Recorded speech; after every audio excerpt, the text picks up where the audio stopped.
I'm sorry. You're going the wrong direction. You can't even cut it down. What was that? It was JC. It was JC. Christ. We do got to get Joel when he gets back. First thing we got to do is update the pictures, bro. Oh, my God. Wow, T-Dub, just neck and face. It's bad out here, I feel dog. bad without a beard. Yeah, it was bad, bro. It was a lot of chin involved in your life. It was double chin. the amount of chin was Tuesday. concerning in your Hey, life. Dog, I'm that's gonna lie not to the you. same guy. It can't be. Hey, it's definitely not the same be guy. the same Hey, man, guy. appreciate y'all for tuning in and showing love to another edition of the Windy City Breeze Sports Talk Daily. Ladies and gentlemen, we got the squad in the building. Yeah. As always, man, the pettiest man alive, Mr. P. Kid, Mr. Media himself, Jordan J.C. Super producer Joel Holt is, we hope he's on a cruise. We don't know, actually. He's on a cruise. We know he left for a cruise. He's on a cruise. We know that he left for a cruise. He's on that cruise. But we have not heard from him. I need him to come back. So he's on a cruise. You want to know what's wild? I didn't get concerned until I was like, I ain't seen no pictures from his wife's Instagram. Legit. And usually she also posts pictures on his Instagram. So Now we got to go ask. now I get nervous. You know what I mean? We gotta go Scare ask. me. We gotta ask Kendall now. Yeah. Where's these people? Have y'all heard anything? Hey, man, we got a lot to get into on today's episode. Unfortunately, we have to talk about two players that have been officially placed on IR. We talked about it this morning. JC Bear's probably going to be without Andrew Billings. Jaylon Jones and Andrew Billings both placed on IR. Want to have a little bit more conversation about that. More so, though, want to get into some different conversations. Of course, we got to preview this game. Of course, we have to talk about, Bears, Patriots, what that's going to mean moving forward. But the conversation on the report that Adam Rank dropped, that the Chicago Bears may not be looking to move on from Matt Eberflus in the slightest. No matter what. I will tell you, I asked around up there in the building today, so got some perceptions from what people are talking about up there. So we'll talk about that, of course, on here. And then got to talk about, we heard a few people, it seems like the DJ Moore, Caleb Williams relationship has people around Chicago worried. I don't know if I'm there yet, but maybe there's some concerns that we can talk about, and some people are taking it a little far in my mind, but we'll talk about all that more on today's episode of the Windy City Breeze Sports Talk Daily. Hit that like button, subscribe to the page, leave that 5-star review. Y'all know what to do. What's going on, boys? Everybody good? Good, man. Yeah, All let's get good, it. Let's all get it good, in the baby, building. all Joel, good, when all you get good. back, stuff will be broken because Kid is pushing buttons. You all good, my I'm guy? all good. Victory glass is going. Victory glass? Again, I don't even know if I'm trying to be positive. They just glasses now. They just glasses right now. Yeah, I'm not confident. Huh? You gotta be consistent. I gotta be consistent. Oh, you gotta get a gold pair. The gold pair is the victory. What, like that? The gold pair is a I victory just wear pair. these. These are just, I can't see. Hey, the gold pair is a victory pair. The black pair can't is see. The black are like the morning Just glasses, spear. like It's the a funeral. depression glasses. There Okay, you I go. got you. The Okay. morning glasses. Right, The right, right. morning Hey, glasses. Hey, when I the like Bears that. lose, it's the Oh, yeah, morning yeah, breeze it's with definitely- OU. Yeah, yep. Funeral glasses, Jesus. Bars. Hey, man, let's jump into this conversation, starting things off. Of course, we talked about Andrew Billings this morning and the possibility of him being placed on IR. He now has been placed on IR. And Random freeze. Why'd you do that? Stop this up. I don't know. He now has been placed on IR along with Jaylon Jones. Of course, the secondary, a place of strength for the Chicago Bears, so you're not as worried about Jaylon Jones. But the defensive line is not. And, got to talk with Montez Sweat today at locker room. Also getting a chance to hear from Zach Pickens today at locker room, which, I don't know if y'all saw the video on my Twitter. This Bears team hasn't given up on each other yet. I love that. I love the camaraderie that's in there. And I think that there's a lot of good still happening with this team. But realistically, at the end of the day, you have a team that is going into this game a little bit under siege still with the injury bug. But it's happening at a really good time for Zach Pickens to make a name for himself. Remember, he's a third-round pick. He's somebody that you want to see go out there and make an impact. Of course, you still have Chris Williams. DeMarcus Walker can play that inside-outside spot as well. But really, you want to see the young players take a step. I think that this is a Zach Pickens type of game, especially versus – look, I still got the Bears winning. I know I shouldn't have faith in them, but I still have the Bears winning because – the Patriots are bad on both sides of the football. Yes, they are. They're really not good. Like, as you watch the tape, it's just like, oh, like, things just happen, but, like, they actually suck.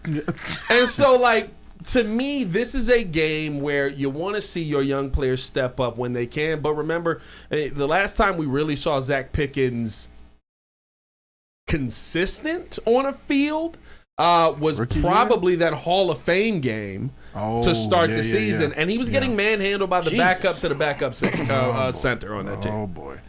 That's bad. That's bad. Yeah, no, you look forward to a guy like Zach Pickens trying to, like, get his name out there because, I mean, your third-round pick, that's a guy that you expect to produce at a certain point. And he started off pretty good in his rookie year and then just kind of completely fell off, obviously being injured.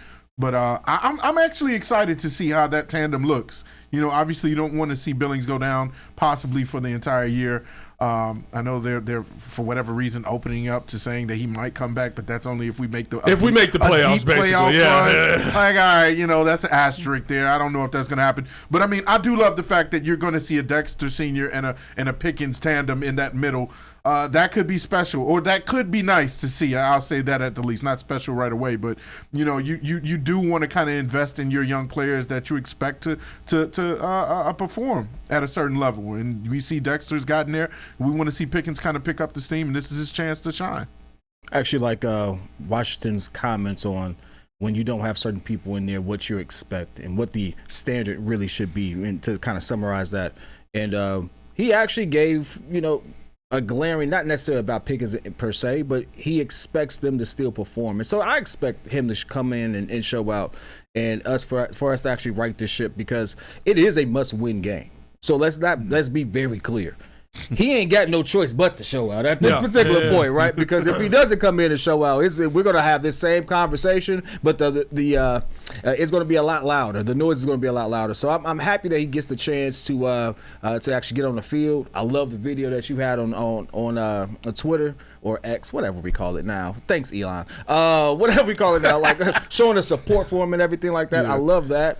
And so I'm just looking forward to getting out there. This is a great game for him to get out there because, like you said, they are horrible on both sides of the ball, which means we should be able to do something. In theory. However that works out. In theory, communism works, and like to me, I think that it's kind of a bar. The concern that you have coming into this game right now is that this you're going to underperform, not just due to the injury, but just in general, right? Listen, you still got good players on this defensive line. I think getting Montez Sweat back does help you. I like what Darrell Taylor brings to this team, especially versus teams like what you have here with the Patriots, an offensive line that is in flux. I like what why can't I think of his name? I'm thinking Jonathan Mingo. That's not his name. Jonathan. Christian Williams? No. Chris Williams is in the middle. On the edge. I can't think of his name right now. Edge rusher as well. Jacob Martin is who I was thinking. I went Jonathan. Jacob Martin. When you said Jonathan, I'm like, I don't know why I was going Jonathan. I went Jonathan Mingo too with that. I don't know what's going on there. But yeah, Jacob Martin off of that edge. You know, like the ability to get after the quarterback should still be there in this game. And I think realistically, you know, that to me is why I'm not to a point where I'm going to say that this is a loss. I think that adding Montez back, when you watch that Arizona game, they just kept running to Montez's side. Yep. Now, you do not replace an Andrew Billings. You can't. Andrew Billings has legitimately been one of the. You can't replace him weight-wise anyway. There's no way to replace him weight-wise. I didn't realize how much space he takes up till he's not there. Eater. He was no pause necessary. That's a fact. You want to talk about a meaty guy right there. That is. Man after my own heart. I'll never forget, like, I was walking down to the locker room, bro, and he was, like, walking this way. And I was just like, whoa. Bro, legit, I was like, excuse me, sir, I'll jump on the table here so that I'm out of the way of you. You know what I mean? Like, he is. And so you can't replace that size player. You can't replace how you cannot. I swear, I think that every time because Eric Washington talks just like that, bro. Oh, he talks just like that. He does. But you also can't replace the sixth best interior pass rusher that this defense has. And I mean 6th best in the NFL, not just on the Bears defense. The 6th best in the NFL from the defensive interior at pressuring the quarterback. His pass rushing grade this season has been absolutely phenomenal. But you also can't just sit here and say that it's over, because I do still think you have some good bodies on this team. I think you have a Javon Dexter who's been able to penetrate and push the pocket up the middle. I think that you have, and you need him to step up. I think you still have a Montez Sweat. I think you still get that pressure from Darrell Taylor. I do expect this Bears defense to still flourish this week, especially with the fact that it seems like you're going to get Kyler Gordon back as well. Yeah, this is literally a team where you have to really say next man up mentality, because, I mean, people are getting hurt left and right. We looked at that injury report. It was a grocery list. And so it didn't get shorter today. I'll tell you that much. It did not get shorter. It's a CBS receipt, bro. It did not get shorter, God, bro. It's bad. But, I mean, this is, like I said, this is a chance for the guys who are filling in, that are stepping into these roles, to actually make a name for themselves. And like I said, Zach, I'm looking at you. You got to step up. You got to perform the way you were drafted to perform. You know, this is a guy who, just like Javon, had expectations coming in to be that mauler, to be that interior presence. And now that you got our best guy on the interior down for the entire season, this is the start. And I do like the fact that he's playing against weak competition to kind of, you know, get him going, warm him up, unlike when we threw Karan to the Wolves. Yeah, Karan's just out there like, hey, maybe throw him out there against a weak team. No, you know, you're playing against the lowly Patriots. And so, or like you said, on both sides of the ball, they're not that much of an issue. The only thing that I have a little bit of a concern of, because, I mean, we can't, again, any game, you just can't overlook anything right now, because we lost the last two, is still the run defense, and the fact that they have a decent running back in Ramondre Stevenson.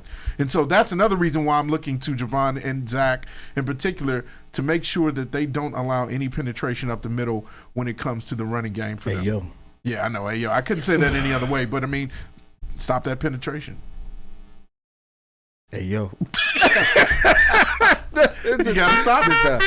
Yeah. Gotta stop it. Yeah, man, listen, like I said, it's a laundry list, by the way. Over 100 in a check! Oh, I'm sorry. I didn't flip it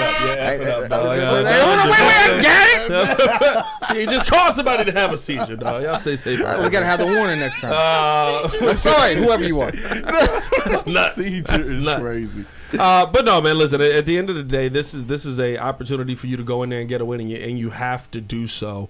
I mean, listen, let's start it off with the preview. I think that, you know, we've kind of started that preview. This is a Patriots team to me that if you let Drake May use his legs, which has been a bit of a struggle versus the Bears, that seems to be a thing. He's got that, like, you know how they say spunky, or he's sneaky fast. Sneaky fast. He's like the spunky white guy. No, like Drake May's just an athlete. Drake May can play. He's actually, I think that he is somebody who, you know, if you let him, he will take advantage of the easy plays, and that's been something that I have been concerned about with Matt Eberflus this season, giving up too many of the easy plays, not being focused enough on the difficult or making things difficult, excuse me, in those moments where you don't need to make them easy.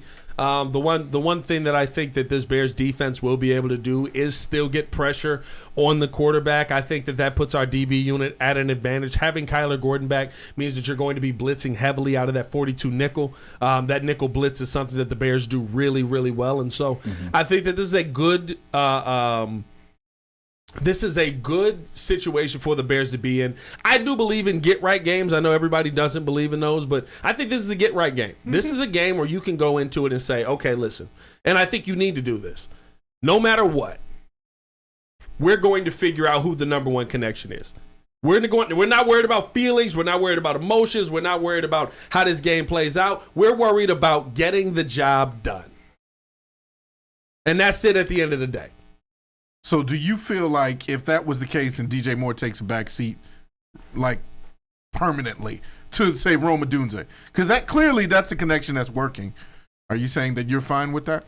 Just make it establish a pattern, right? Listen, are you trying to win, or are you trying to appease everybody? I'm gonna be honest with you. That's a hard question to ask, because I mean, you just paid that guy as your wide receiver one for the next 5 years. Well, So I'll tell you this if you're right trying now. to win, you go DJ Moore. If you're You go DJ Moore. I mean, listen, I'm not saying that you're wrong, but I'm saying whatever connection Caleb feels most comfortable with, that's You the exploit connection the that you connection. roll with. Yeah, You yeah, yeah. exploit that. You go to that connection. And if DJ Moore is the other guy off of that, that don't mean that DJ Moore doesn't still get involved in the defense or the offense. Doesn't mean that DJ Moore still can't go out there and make plays. I mean, we haven't seen DJ it Moore yet, can but let's ball hope. out. Yeah. You know, if he's given the opportunity, what he can do. I think that that's really what you hang your hat on moving forward, because to me, you have to figure out something that's your offensive identity. This is a game that allows you to do that. And if you don't do that in this game, I tell you what, you're not going to do it the next 6 weeks. If you don't do it in this game, You're not going to do it the next 6 weeks. You got a team that is literally the worst in the league at total yards on offense.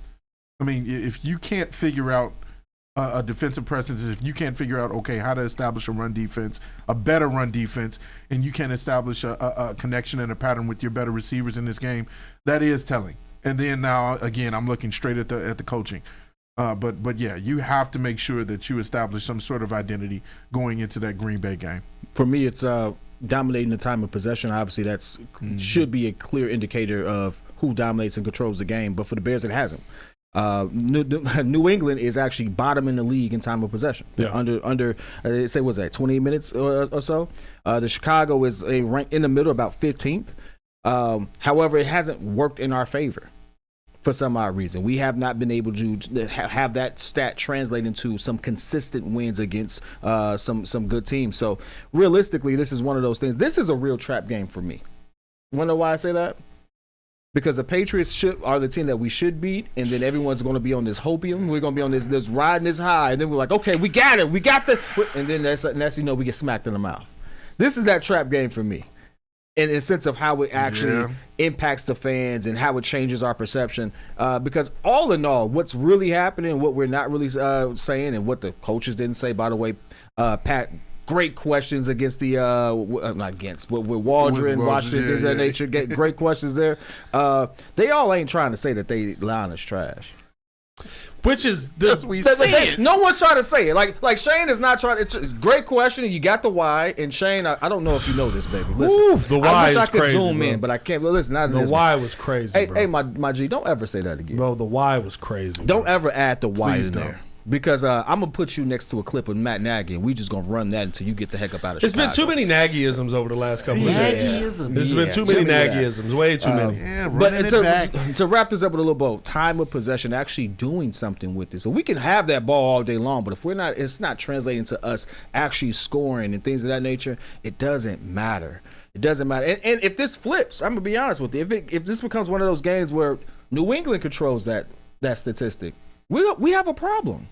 They're not good. I'm just gonna. They say are this. not good. They should not Yeah. be doing that. And so this becomes one of those situations where I hate to be beating a dead horse with this, but it's no longer Shane, it's this. It's Flus. What are we doing now?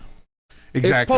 It's Pose. Why are you still allowing it? Yeah. It becomes one of those things for me. So that's one of my biggest key there. And again, Pose is not Pose, but Flus is on the hot seat for me. It has to turn around. It has to turn around because we already got a DC. What we need two for? Bro, if they lose this game, What we need two DCs for, bro? if they What lose Flus do this on game, offense? What does Flus do on offense? What Flus do on offense? allow his OC to call bad plays. He don't do nothing, and right? agree with it. Hey, so what Washington do? What's his position? You talking about He's Eric Washington? Eric Washington's the defensive coordinator. Eric Washington's defensive coordinator, but he deals more with the defensive line. Yeah. Oh, I get you. Yeah, But he's he's the Monday through Friday guy. He sounded real good too today, didn't he? Did he sound good? I mean, he sounded like he always He sounds. sounded real good. He sounded like a coach. Oh, you mean like confident? Yeah, and he sounded his confident. presence? I mean, he always do. He always I do, do right? like Eric Washington's presence. Yeah, Hey, he listen. definitely sounds like he knows Sound what better he's than talking Flus. about. What we need two DCs for? Absolutely. I mean, listen, I'm not gonna let a press conference persuade me on whether I want a head coach. I've had a lot of head coaches that come in and win the press conference, and then by the end of it, we you're always sitting let there. that do it. Yeah, look, I don't get. Lovey Smith ain't never won a press conference, but he won some games. Nope, you right about Lovey that. Smith, I went back and listened to Lovey. Lovey never told you nothing. But I think Rex, our quarterback. He didn't tell no, you Lovey nothing. didn't tell you a dang thing. You just be like, I guess that's what we're saying. I don't know. Yep. What are we saying? Well, that's what I was saying. Oh, okay. But no. But no, I just think here's my thing. My prediction on this game is that the Bears do win. I think the Bears win in a fairly dominant fashion. I know that sounds crazy to say, Bears fans, after the 2 weeks that we've had, but here's the difference. The two teams 27-10. The two teams that we played could fight back. True. Mm-hmm. Right? They had one side that we were like, okay, well, if we offensively can dominate the other side of the ball, which we didn't do in 2 weeks, then we can win these games. The Patriots don't have either side. They got nothing. They have nothing on either side. They have a rookie quarterback that's trying to figure it out. Yeah. Who, listen, I think he's doing a good job at it. They also have a defense that has none of the parts. Yeah. And injured. Yeah. And is injured. You know what I mean? The parts that they did have are banged up. Yeah. So I think that this is a game that the Bears can get right in. I think it's a game that they will get right in. I think at Soldier Field, this is a game that gives you some confidence. I think this is a game that helps you prepare, or at least gets our hopes a little bit higher so that they can be dashed the following week like they always do for us. I won't pick a win over the Packers until we beat them. That's true. I won't. I'm not going to lie. I got 2 losses already scheduled in. Until they beat us. Until we beat them. So you got 2 penciled in for that, 2 penciled in for the Detroit, because that's a buzzsaw that's just going through the entire league. Yeah, we might not win a game in the division with this offensive line. So that's 4. Now I will say this: the situation that I said, we probably end up going 2-6. Realistically, I'm being dramatic. Jesus but Christ. Who we gonna beat twice? Or 2-4. You gonna beat Detroit, Minnesota twice? Yeah, you might be one of them. Minnesota is definitely a beatable. So you got us 1-5. No. I said we might end up having a win versus the Packers, and we might end up having a win versus the Vikings. But it's very tough to see that right now because I'm still in a bad place. But I'll say this about this game. I think this is a game where you can get right, where you can figure some things out, where you can get Caleb Williams comfortable, and where you have to figure out what the heck is Ryan Bates with this team. Yes. Because if you're telling me he's your vocal leader, somebody got to sit down. And he ain't a tackle. He's 300 pounds. He's not a tackle. He's 310, whatever it is. Mm-hmm. He's not a tackle. No, he's not. So either Coleman Shelton is sitting down. Of course. Either Matt Pryor is sitting down, or Tevin Jenkins is banged up, which Tevin Jenkins does not seem like he's going to be sitting down. But one of those two has to have a seat. And I would rather you not sit the dude whose name I don't say a lot. Yeah. Very rarely do you hear me go, Matt Pryor, what are you doing? That's a fact. Because he usually ends up being in the right spot. Good point. There are times where everything falls apart around him. And he's like that. Was that Pink Panther? Where like he's holding up like one wall and the whole house falls around him. There are those times. Well. But realistically speaking, I would think Coleman Shelton is the guy that you end up moving out of there. And I think you want to figure that out before you get to this point. And it was very telling to me when I asked Shane Waldron about the offensive line and you know, getting guys in there when I said, you know, how do you work Ryan Bates? Where are you trying to fit him in? Of course, he dances around everything. You know what I mean? Well, you know, we got the sun and then the sky and then the moon, and then the moon is often lit by the sun. So that means the Son of God may come down and he shines his light upon all of us. And at the end of the day, the day's got to end. And so at the end of the day, when the day is ending, I often go to bed. But when we look at Coleman Shaw, but it's so much Nagy speak. It's crazy. It's so many Nagyisms. But the one thing that he said and maybe I'm reading too much into this, but when I asked him about, you know, where do you feel you're at? Do you have a center competition? He said, we feel good about Coleman's ability to get into the huddle, to understand the play. Cleats on the ground. Cleats on the ground. Yep. And to call out the protection. I listened to that thing 3 times. Did you notice what he didn't say they feel good about? Him blocking. And this is why I was having this conversation with you privately. I was telling you, he said a lot without saying it. He ain't gonna be able to say, "Oh no, he trashed, dog." He's not gonna be trash. He's not gonna say that. Here's the thing. You can't say he's trash because I do I do believe him when he says that. Yeah. When you watch Coleman Shelton knows where to be. Yeah. He knows what the play is. He knows what's coming. He does. And we have in fire. Yeah. I see it. Yeah. We know it's right there. It's right there. He looked like you. He gets to his man. He looked like you. He gets to his man. Listen, that's not a straight. Listen, Pat was 260. Pat was 260. Guess what? He's in shape. You want to know what's nuts? I was 40 pounds lighter than this man.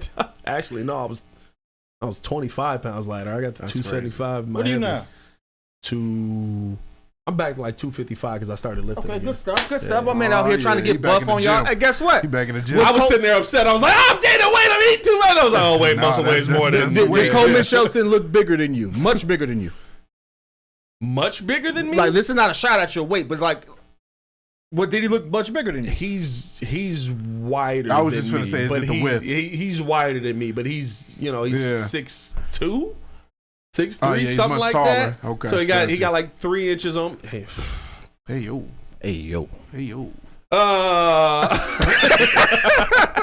All right. Hey, but it doesn't. When I see Coleman, I say this: I don't feel like Andrew Billings is walking down the hallway when I see Coleman Shelton. He ain't walking through I that see door. Coleman Shelton, and I'm like, that's a bigger human being than I am. But it's not like I haven't seen this kind of human being before. Hey, Yeah, you're not yeah, saying, yeah, excuse yeah. me, sir. Yeah, I was about to say, Excuse you're me, not my turning bad. sideways. No. You're not turning sideways. I feel like if Coleman Shelton ran into me, I'd stumble a little bit. But I feel like I had to watch myself if Billings was walking past. Oh yeah. Oh yeah. Yeah, that's make you feel it. scary. Yep. human being Hey, right oh. there. But no, listen. I think at the end of the day, the big thing is that The day got in. well, calm down, Shane Walter. At the end of the day, the big. At the end of the day, I'm sick of y'all. Where's Joel? He should never sit here again. No, at the end of the day, the big thing for me is this is a game that gives you an opportunity to kind of test some things out that you're not going to be able to test over the next 6 weeks. True. You're just not. Yeah, you ain't gonna be able to test it at all. You gotta be prepared. You're gonna test this against the Green Bay Packers. No, don't test it. You're gonna test this out against the Minnesota Vikings. No. What I say? Them are about to be No, engage 8. Engage 8. Engage 8. Engage 8. Caleb's dead.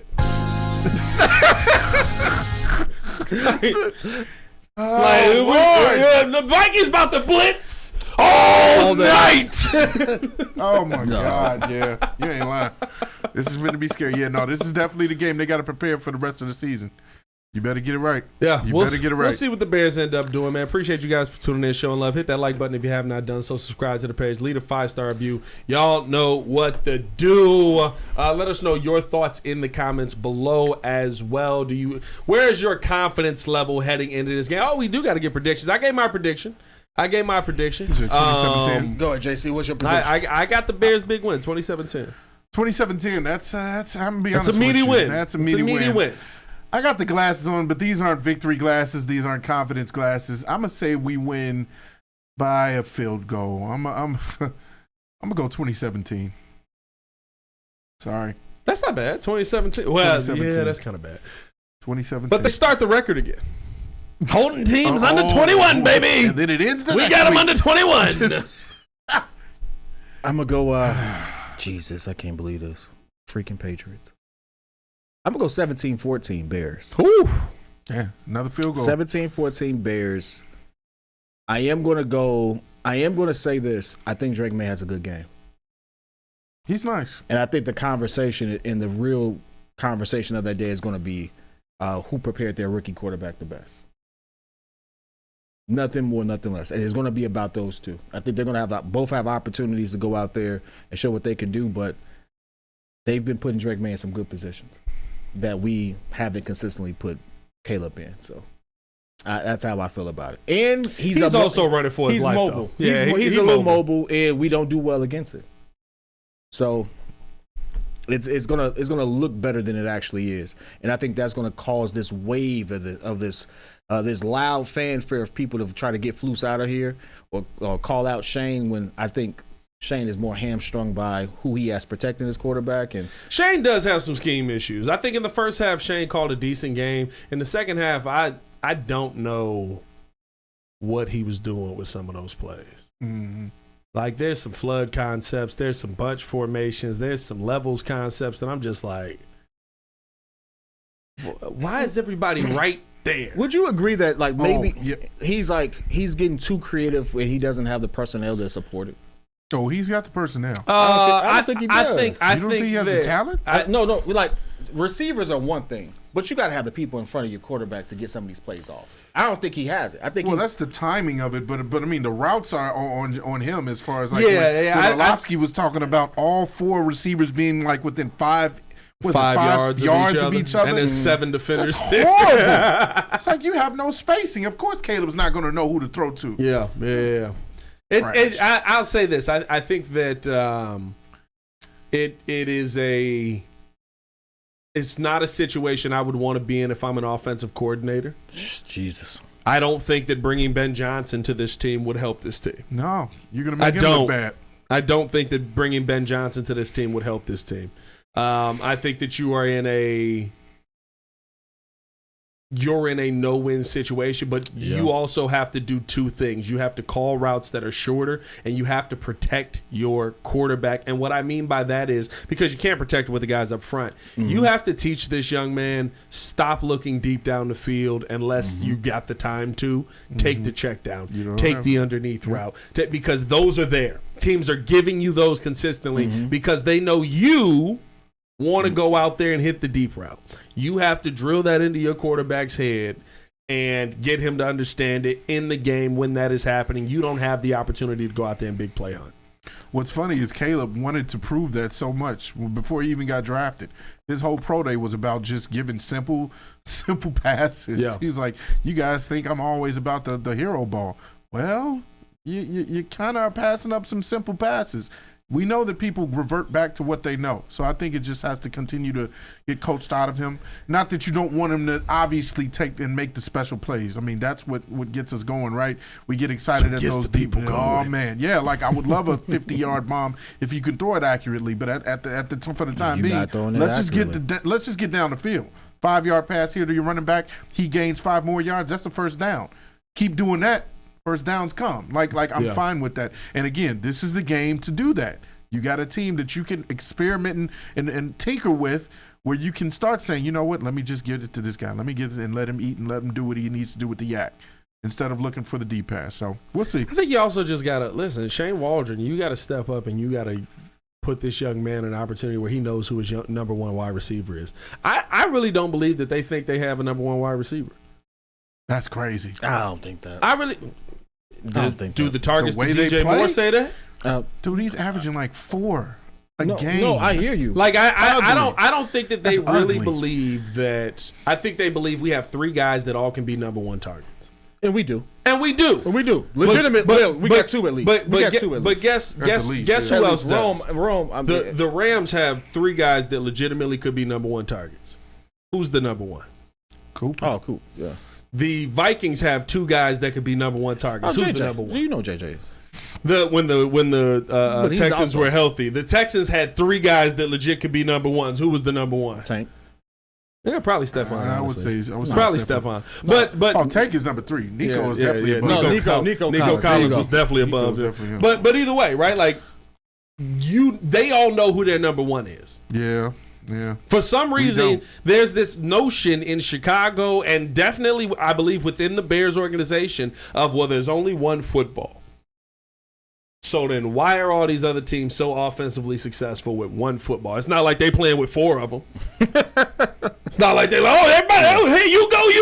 All right, figure it out. Who caught it? All right, you got it. Run. Yeah. Like, it's not how football works. Everybody plays with one football. Yeah. But we the only ones that's like, we got too many weapons in the building. It's a little concerning over here. I'm nervous. We're the Bears. Yeah, I mean, like, it's I think the big thing for me right now with where this Bears team has to head is, if you're going to be successful this week, and I know it's big, I think the pivotal part of this week, though, is figuring out who has the best connection with Caleb that you can count on week in and week out.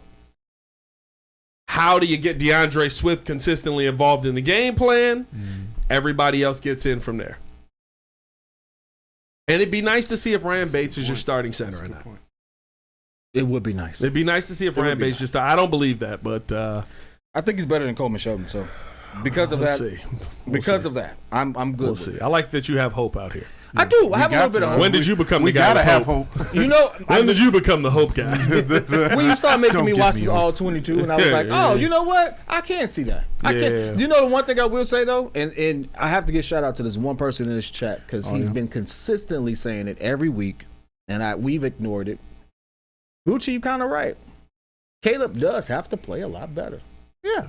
Caleb, and in the first, it's becoming understated. I think in the. You're right. Yeah. No, It's I being think it's understated. something that everyone says, but I think the conversation also has to be had. How do I build consistency in my game If I don't have a consistent if I'm situation. about to die? Yeah. I think in the first half, Caleb Williams played bad. I think in the first 3.5 quarters of the Washington game, Caleb Williams played bad. Yeah. I don't think that I'm not sitting here trying to blow smoke up anybody's skirt about Caleb Williams and how he's played the last couple of weeks. He has been bad. Yeah. Mm-hmm. But at the times when we've seen over the last couple of weeks Caleb get good, or the 3 weeks before that Caleb get good, you're now seeing the blitz get through. You're now seeing your offensive line consistently shoot themselves in the foot by getting pre-snap penalties. You're now seeing Caleb Williams get happy feet. You're now seeing, like, all of these mistakes are happening at the time where Caleb Williams has previously settled into some of these games. Every one of these games, the Bears have 10 first half points. Trash. Or first quarter points, I should yeah, say. Yeah. Trash. That means that every one of these games this season, you have started off poorly in the first half. Yeah. But you've been able to get comfortable in the second half. Now he can't even get comfortable in the second half. Mm-hmm. Yeah, I have no problem admitting when Caleb has had some issues, and you see some of the things that were supposedly his strengths turn into weaknesses, at least for right now. Like the accuracy, the deep ball. Every now and then he throws these really weird throws, just are out of the range of the receiver. I don't know if he's throwing it away or not. That's the one that Keenan really blew my mind, where he was right there. I guess that was a screen throw to him, and then he threw it all the way over. It's like out of flying bounds. over his head. Yeah, that was nuts. Where are you throwing that? That one was nuts. My reason why I don't really get involved in the whole Caleb is bad is because you got the people that are going to the far right and saying that he's a bust all of a sudden after 8 games. Like I don't want to have that conversation. We do that all the time. Like that seems to be like the knee-jerk reaction when a guy who comes in with all of these expectations doesn't automatically look like a superstar as soon as he hits the field. Yes, we know we gave him the team around him to look like that, but you didn't give him a line. That all has to be together for that. Yeah. You know who looks like that right now? The Detroit Lions. Jared Goff looks like he can't miss a pass in the last 5 games. He can't. Because of his line, his running game complements that. He ain't even throwing that many. He ain't even throwing that many. Like, give me miss. that. I guarantee you Caleb would look better. Yeah. But we have to give it time. So, no, I agree. Caleb has had his moments, but he's also been good at times as well. I hate the fact that that's getting louder, him being a bust and things of that nature. Oh, yeah. Especially since the Commanders game. But here's the thing. Let's go back to the Commanders game. Yeah. I don't think people realize that last minute there, that's elite quarterback play. From a rookie. From a rookie? Hey, listen, go. I'm sitting there screaming for a timeout because I know we have a rookie quarterback. I'm like, hey, time is going to be off. We've had all these pre-snap penalties, stuff like that. You might want to take this timeout right now. And this is where the love-hate relationship I have with Shane comes in, because Shane had the confidence to keep that going. Flus had the confidence to keep that going. I'm like, I actually like that. I actually like the fact that you've entrusted that rookie QB to kind of handle that situation, and he executed wonderfully. Yeah. That's elite quarterback play. You don't see a lot of rookies do that. I haven't seen many rookies this year do that. That was C.J. Stroud level quarterback play. By the way, what's C.J. Stroud look like with no line? Rookie C.J. Let's be clear. Rookie C.J. Stroud. Rookie C.J. Stroud. Hey, you know what rookie C.J. Stroud had? A goddamn goal line. Son of a... He did. So, like crazy. But realistically, so like if suspect. you can't see that and then say, oh, he's a bust. No, that's not. Busts don't play like that. Right? It's clear that he doesn't have a line, but he does have to be more accurate. Yeah. Like, I think what's the statistic that's floating around? Some of the top off the poor percentage for top 10 receivers or something like that. QB, it's like a QB connection statistic, and all 3 of our receivers on that list. Oh, most passes missed by a wide receiver.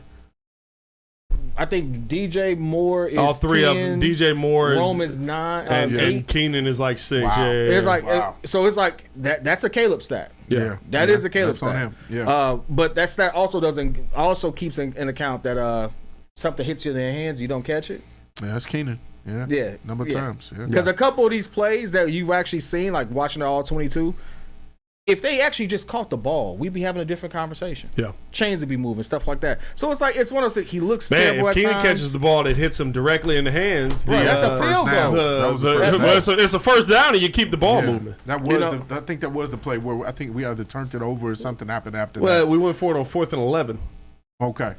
Right? Is that that? And then we go for it on 4th? No, that was in the second half. Yeah, that was the first half. There was No, we something bad punted it. that We was just a result punted it. after that. Yeah. Yeah. We punted it. And then that's how The they got the touchdown run happened. back. Yeah. They handed it off and the big DeMarcano touchdown before the happened. half. Yeah. Yeah. Yep. So like, hey, listen. Ups and It is downs. what it is. But I'm not in of the elk to say, oh, Justin would have did this or Bajent would be better. Gotta get out of here absolutely. with that. Come Stuff on like now. that. But hey, not everyone's do gonna that. have that. Here's my thing. Nobody would be better. Nobody would be better. still CJ have Stroud the with no same offensive issues. line looks pretty bad. Have the same issue. He's a really good quarterback. We know that. Yeah. He looks bad. Dak Prescott was an MVP candidate last year. Oh boy. No offensive line. Looks real. One, he's dead. Well, yeah, he's dead now. And two, the offense is terrible. Terrible. Yeah. Like, I know that this is a difficult point for a lot of fans to hear, but offensive lines matter. And the reason that they don't want to admit that is because they would then have to admit, oh, maybe we should have built an offensive line for Justin Fields and he probably would have been a better quarterback. Maybe if we had given Mitch Trubisky an offensive line, we could have won a few more playoff games with him and he could have scored touchdowns. What a novel idea. Facts. And this is not even a shot at anyone. It's just look around the league. Yeah. This year in the One of the league, best teams. this year in this NFL is the story of what happens when you don't have one and what happens when you do have one. Sam Good Donald point. is Good looking point. like a god. Sam Darnold looks good enough. It's nuts. It's nuts. Sam Darnold can play. I'm still losing my mind at this, bro. I went back and watched Sam Darnold on the Jets like year 3. Horrible. And I'm just like, I can't believe this dude can play football right now. But you know what? It's kind of like it may be just the Jets. I don't know what it is with that team because Aaron Rodgers. No, he didn't have an offensive line. Aaron Rodgers don't look like Aaron Rodgers either. No, Aaron Rodgers don't got an offense. Well, Aaron Rodgers do got a little bit better He offensive got a better line. Aaron Rodgers is old. Oh, yeah. That Aaron Rodgers is Father just Time is old. getting up with him. He don't want to admit it, but I think Father Time is catching Aaron up. Rodgers just He's old. 41. Yeah, he old. That's Yeah, old he for a old. quarterback. Yeah, he ain't Tom. Sometimes you just he thought he was Tom. Yeah, no, he ain't Tom. Well, but it could be a Brett Favre situation. What if he goes to Minnesota next year And balls out. Oh, and balls out? he And better not come back in this division. hey, but then, that'd be crazy. But That then would be there crazy. is a Tremaine Edmonds day in the middle of winter where he sacks him and his career is over. Dead. Hey, Crimson. That's what ended up happening. Shea McClellan did one thing right. Oh, yeah. Hey, You're hey right. Crimson. You are right. There'll be no Kurt Cobain's hating this chat. Okay. Oh boy, here we go. Here we go. Hey, listen. There'll be no Kurt Cobain's hate Here in we this go. chat. Sam Donald does not look better than Kurt Cobain's. Okay, you like that? I know you do. Anyway, moving on. All right, but I will say this. That stat I brought out. Nah, Sam don't look better because I thought you were about to say something about Kurt Cobain. You better not. Sam don't look better because Kurt could get everybody involved. Sam is throwing to Justin. Yeah. Sam dropping back. He like Kurt Justin down there revived somewhere. Freaking Darnell Mooney's career. I give props to Kurt. We knew Darnell Mooney was going Yeah. to take off after he left the Bears. I ain't gonna though. lie, I didn't. I didn't. I literally was like, he's going to play. But when Kirk went there, I was like, Darnell Mooney's He's going to gonna bounce get some- he's back. gonna get some He'll be fine. Kyle Pitts gonna get some targets finally. Thank I goodness do for want to that, use too. that last stat that we talked about. Most incompletions to a QB. You said say stat again. I forget what it is. It's most missed or percentage of missed passes by a quarterback to a receiver. That's basically what the stat is. I don't know what the specific And name our of three it guys is. are in So the top 10. DJ Moore's on that list, and that kind of Yeah. leads into our next topic, which is realistically the fanfare or the hype around the thought that Caleb and DJ Moore aren't getting along. They ain't vibing. Many people are saying if he's going to show up his QB like that, you need to get rid of him. What do you say? That's stupid. Yeah. And it's stupid for a very simple reason. You frustrated? Yeah. You frustrated? I am. Yeah. Y'all frustrated? Mm-hmm. Y'all play for the team? Nope. So, Guys, DJ Moore might be frustrated. so if we're frustrated, they probably are. Yeah. And he's always. I get it. Here's the I get thing: DJ has always worn his heart on his sleeve. You can tell his face. He be cracking me He up. be and you Even know what, when he waiting and for you a know what I question, he be love. like, Yeah, you know what I love. What you always hear on the sideline. We heard it from Courtney Cronin today on the Chicago Bears podcast. I heard it from J Mac. Caleb Williams is not letting that get to him. He's going over to DJ. Him and DJ are having a conversation on the sideline. Him and Keenan are trying to get on the same page. It's just when you catch the random stills of Caleb Williams, you're upset. Now, am I saying it's nothing? I'm No, not saying that. I think there's something. It's concerning that we're 10 weeks into the season and my number one wide receiver and my quarterback don't have a good rapport. That is concerning. Yeah. I am concerned. I do think that there is something missing there. I do think that is the reason for the frustration. Do I think that DJ Moore is ready to flip the locker room over and he's done with Caleb Williams? No. I don't. I think DJ said it best, and the thing is, nobody wants to take If there's anybody in that locker room you could take at face value, is DJ Moore. Yeah. Everybody wants to give him the athlete treatment of like, oh, well, he's not. What's he really mean when he's saying that? He meant it. What he said, he meant. Me and Caleb are not on the same page. We got to figure it out. Why is that happening? Why was it so quick with Justin? Justin wasn't a rookie. Me and Justin had a little bit different rapport. He wasn't a rookie, kind of knew how to do things. Caleb is a rookie. I know people don't want to believe this, but Caleb is a rookie. Hey, only 8 games. Now, the pressure was put on him. I said this level of pressure will be put on him when we watched Hard Knocks, when we heard the Michael Jordan music come out, when we heard Brian Poles say this guy is a generational level player. Because all we kept saying was, whoa, don't put that generational tab on him. Don't nobody want to say that. And Brian Poles like, when you find a generational guy, I was like, well. So you knew this level of pressure was going to be put on Caleb Williams coming into the season. Yeah. But you put this level of pressure on your quarterback and then didn't protect him. That's how we get back to square one. That's the problem. That's how we get back to the beef. Yeah. The problems I have with Ryan Poles. You did exactly what every other GM did. I love this guy. This is my guy. Hey, listen, I love y'all. If I sat there and pushed you in the middle of traffic, you wouldn't think I loved you very much, would you? No, we throwing hands. We throwing hands. If you make it back. If I make it back. Like that's Caleb might that's not what make you it told back. Yeah. Caleb, I love you, my boy. Yeah. That's it. So what do you say to those who always bring up the other rookies that are doing well? I would They have say a better situation. I mean, it's really man. just one. Jaden. Yeah, you know they're comparing to Jaden, but he's got a better line. Better offensive No, tactician. I'll say this. Cliff to me is better. You look at. No, I don't even know about that. I think Cliff is doing it right for the quarterback he has. Facts. But I'll say this. Look at what Washington did. Before the season, they went and drafted Jaden Daniels and said, we better find a center. Yep. It's the first thing they did in free agency. Yeah. What we do? We need a safety and a running back. $15 million. Here you go. Hey, you gonna protect the kids you just drafted? What you got? It's funny. We gonna get a center. We got a center. Come on, we got one. Who is it? Oh, we got a center. Who we got? You know that dude that just got cut?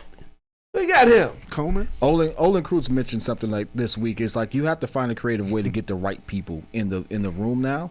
And he alluded to you may have to spend some money. And that's what Washington did. And Washington has built this team to a point where they're going to be playoff contenders. And now they got their star quarterback. They got their star quarterback. Right. Yep. He's full of confidence. By the way, before the game that they faced off against each other, Caleb had similar, if not better, stats, depending on how you looked at it. Outside of completion, yardage wise and touchdown wise, they were close. Yeah. So like realistically, Caleb is doing it. Jaden has taken off since then. It's only been one game. Yeah, and in the 2 games you played, Caleb had 33 yards through one. Oh yeah. The yards Jaden had 300. Yards wise, he took up. And then this week I think he added another 250, and Caleb had 131. But for them to be in that conversation with each other, we see the difference in situation. How much better Jaden's situation is. That tells me I got a quarterback. That tells me I got somebody who can actually shrink it together. They just ain't figured it out yet, and Poles ain't put the right pieces in front of them. But we're 2 pieces away from like seeing this offense be a lot better.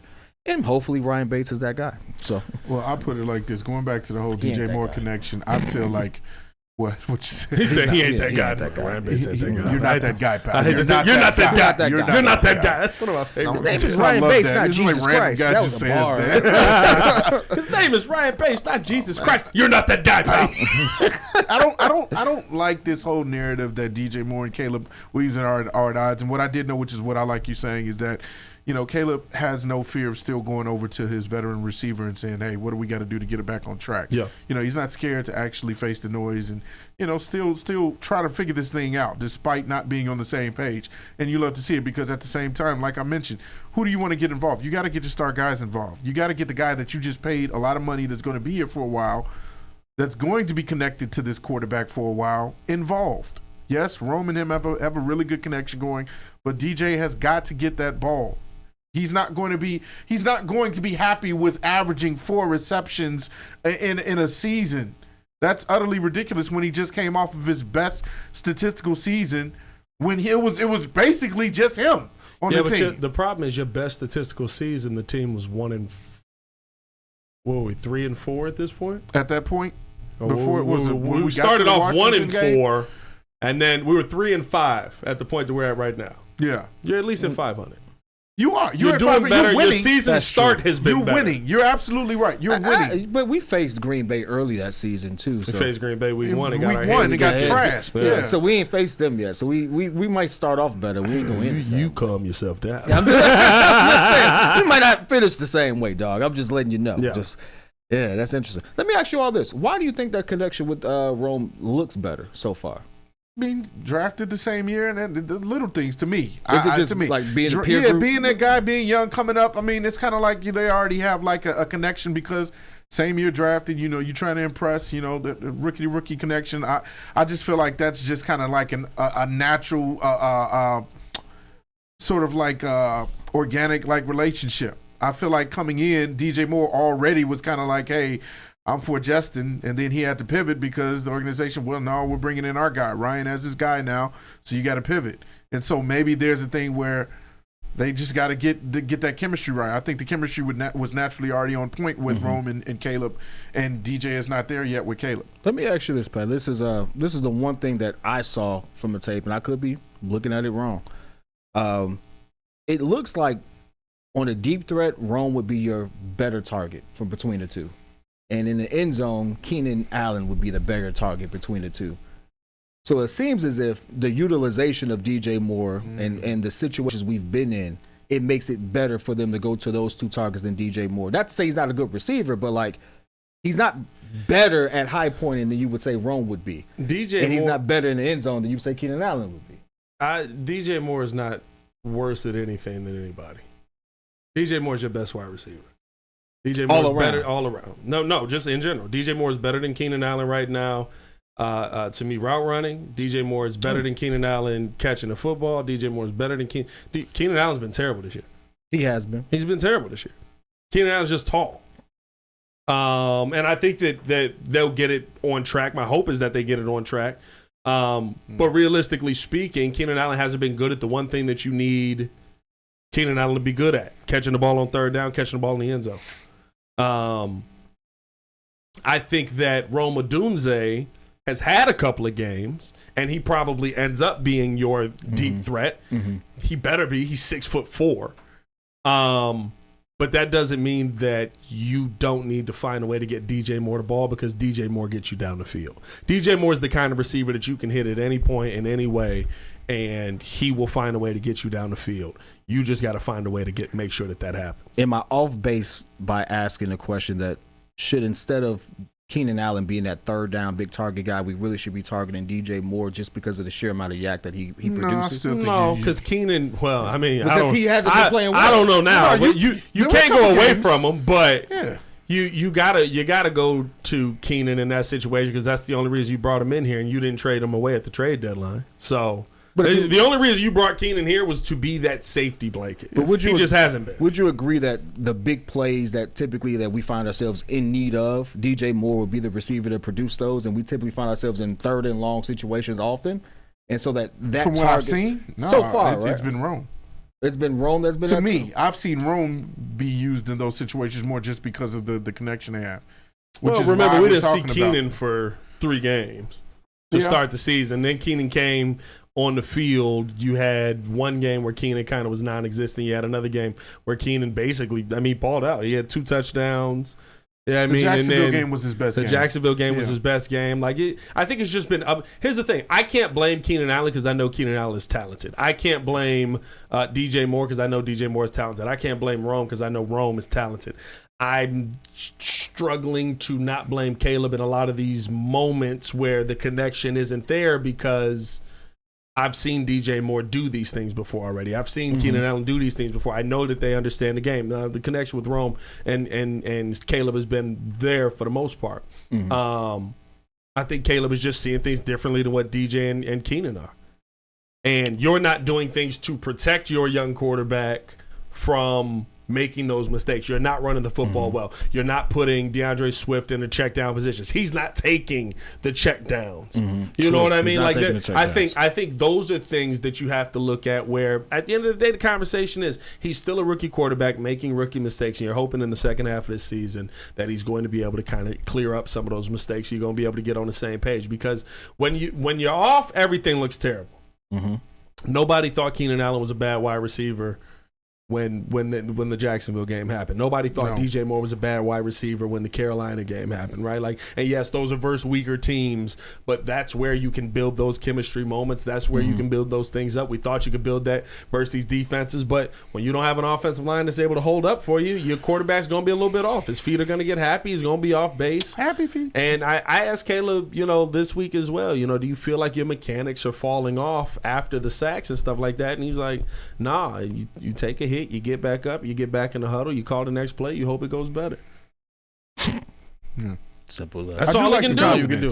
I like the confidence. He doesn't seem rattled like a lot of people think that he is, or would be with the fact that, one, he's a rookie with a lot of expectations coming to Chicago where no quarterback has been great for that matter, and the bar is set really high. So I think it'll get better, but I think there's clear signs that there needs to be improvement on the obvious areas in order for all of these different connections to manifest themselves, for DJ to actually look like he's the number one receiver, for Rome to start thriving, for Keenan Allen to be a little bit more sure-handed and things, and then for Caleb to be more accurate and get a little bit more acclimated into this game. So, again, this is the get-right game for all that. Yeah. We need to see it. Yeah, I will say this is I agree, it's a get-right game. But all the stuff we just talked about, it still boils down to Ryan Poles needs to fix that. Ryan Poles got to fix the offensive line. Run game ain't going well. Contributed to the line. I'll say that. I think that is shame. Your run game not going well is shame because when your run game was going well, what was DeAndre Swift doing? He's catching the football. He was getting passes. He was getting passes. Yeah. But that is shame. You got to make sure that your young quarterback is getting him the ball. It's harder for us to make definitive statements in regards to that because the line is so bad. Oh, yeah. Right? You can sit there and go, well, actually, it's because of this. And on the same play that he could have hit Swift, he's running for his life in the backfield. Not getting the ball to DJ Moore, not getting good passes out. Caleb has to play better. Yeah. Line sucks. Yeah. Right? All of these things go back to that. So it's like, it's for me, I'm starting to look more at Poles, all in all. And I told y'all week two was when I was looking at him. That's true. Somebody just called. It's funny. So I was leaving Soldier, and the security guy was like, hey, man, you got a podcast? I was like, yeah. He was like, was you upset that Ryan Poles didn't go out and get offensive lineman and was screaming at him? I was like, yeah. He was like, was you talking about shorties on 79? I was like, yeah. He said, man, I watched that video 39 times, bro. I done shared it to 100 people. Bro, shorties on 79, man. You ate with that one. He did. You ate with that one. Listen, that mess was hilarious. Had a lot of love for 79. Got a lot of love for 79. That's where I grew up. Hey, yo. Got a lot of love for it too. Not for that reason. That's not bad when you say it like that. Not for that reason. Not for that reason. Hey, listen. I love you where said I grew it. up. Hey. Not for that reason. Okay. Shout out to the super chat from Miguel. He said, at some point we might need to have to just accept that this team and the personnel we have just isn't that good. We can't even beat mid-tier teams. I think you have phenomenal personnel. I think you have terrible offensive line play. That That makes it hard. Yeah. You have 3 receivers that I can really tell good every one of receivers. them are really good. Yeah. DeAndre Swift clearly, when he gets the ball, can make plays. Yeah. He's not worth $8 million, but he can make plays. He can make plays. Cole Kmet. Cole Kmet's caught like 86% of the targets that Caleb has thrown to him. Come on.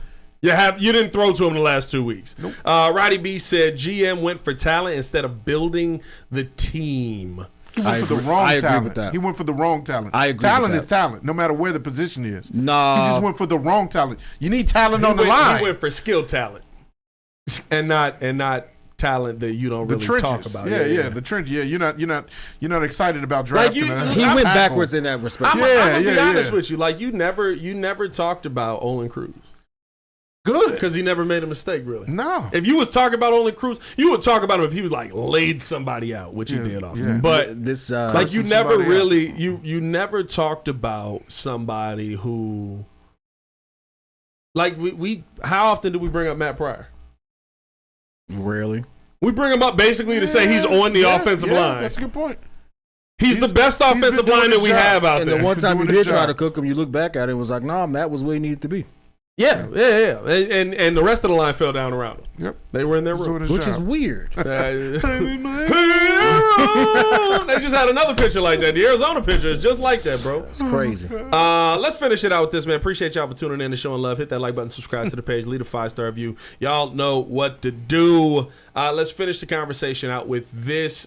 We heard a report from Adam Rank that no matter how this season goes, no matter what happens, the Chicago Bears will bring back Matt Eberflus. I swear to That God. there's no chance that the Bears end up moving off of Matt Eberflus, that there is, that basically this guy is Ryan Pohl's guy.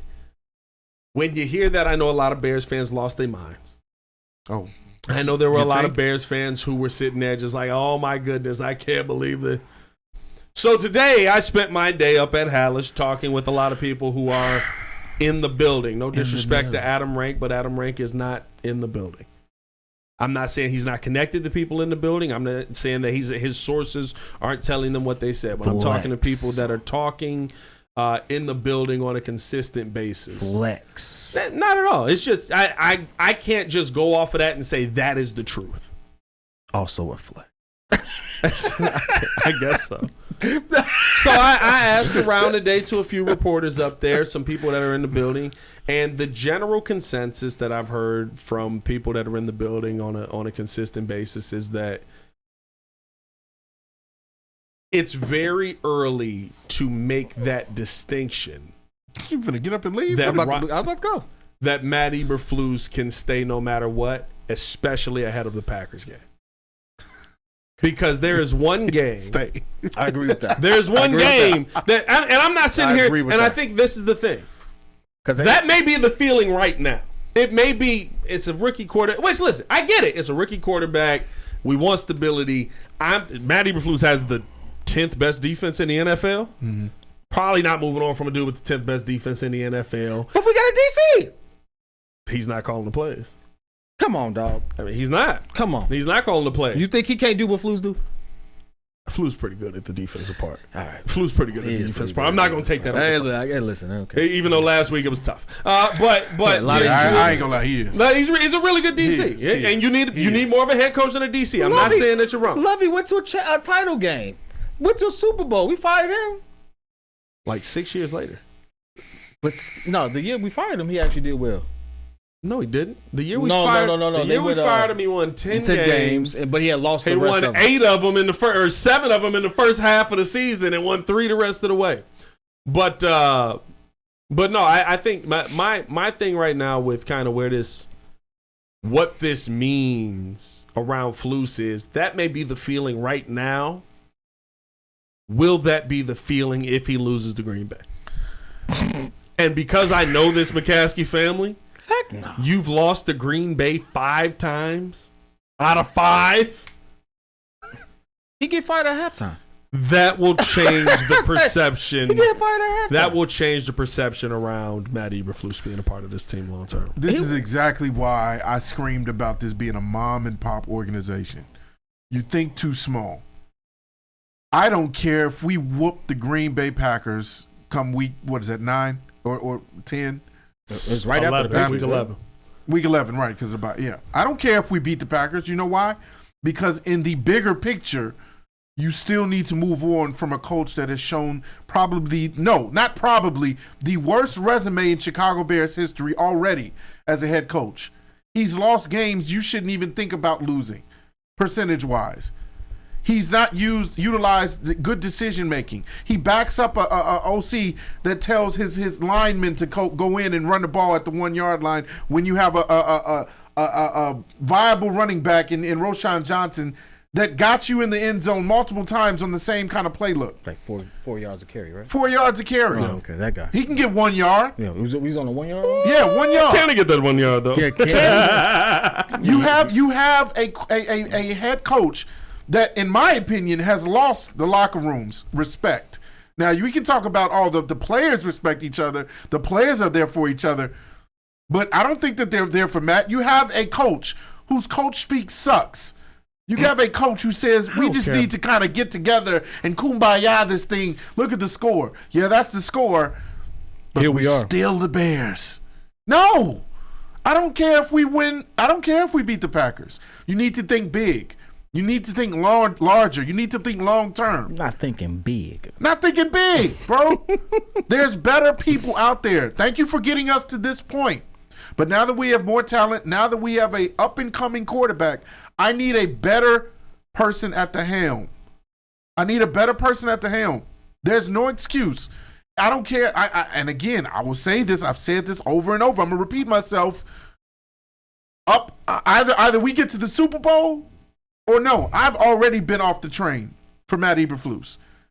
He has to win the Super Bowl for me to be okay with it. And that's not going to happen.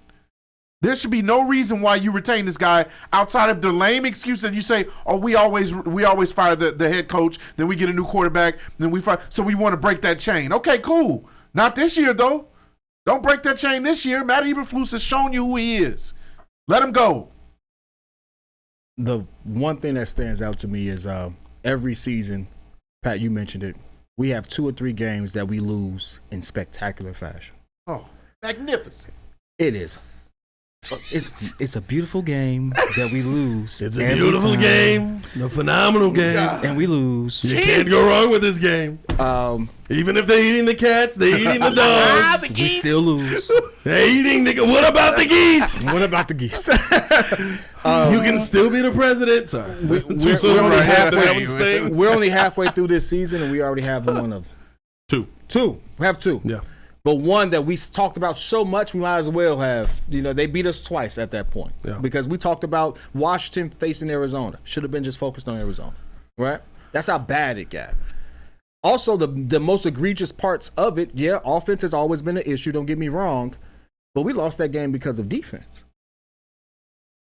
Realistically, Which one? Oh, Cardinals. I mean, not Cardinals, the one before. You know what I'm trying to say. Washington. That was a defensive play. Now, listen. We had the game won. That's the one defensive play. They gave up 12 points. Hey, listen. The entire game. That was defense. Yeah, I was going to say, it's tough to say you lost that game bro. because of defense when Defense did their legitimately, job. if your They did their offense job, does bro. They did their anything, job. Defense did their job.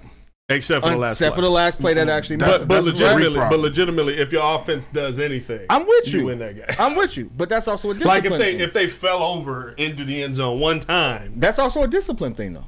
and if you don't hand it off to a center, Yeah. you I win get that you. game. So I get you. I'm more on the offense than a defense thing, but I'll give you the discipline part. It's a discipline thing. yeah. Hey, the whole point of us having this conversation about DJ Moore and he's not on the field for the play, which I think is a little overblown for sure. He definitely looked hurt on that play. But you're finding all I of these. saw that immediately. I don't know how people didn't see that. I don't know what that I was. immediately looked at it and was like, I think he hurt himself. He's He hobbled limping. a little bit, yeah. But let's be for real. You're having too many little spats all over this team. That's do I have the right guy at the helm to squash all of this? Yeah. To kind of get this under wraps and stuff like that. You don't have that leader. You don't have that type of leader there, realistically. And because you don't have that type of leader, guess what we're still in store for? Another egregious or spectacular loss to some team coming up. It will happen. It will happen. It will happen. It's happened every single season. We will have sex in your Prius again. That's what teams are saying to Flus. Hey, that's exactly what teams are saying to Matt Eberflus. You all think that waiting to the end? You know, the last game is still Green Bay. It's Soup Kitchen. It's going to be Green Bay. We're going to lose in a spectacular fashion against that team. Man, what are we waiting for? I wish we played the Dolphins this year just to get Dirty Mike and the boys. Dirty Mike. So, like, for me, it's like you've seen enough.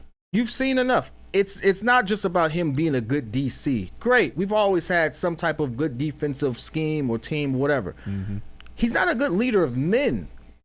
Every season we're having these conversations. That shouldn't be the case.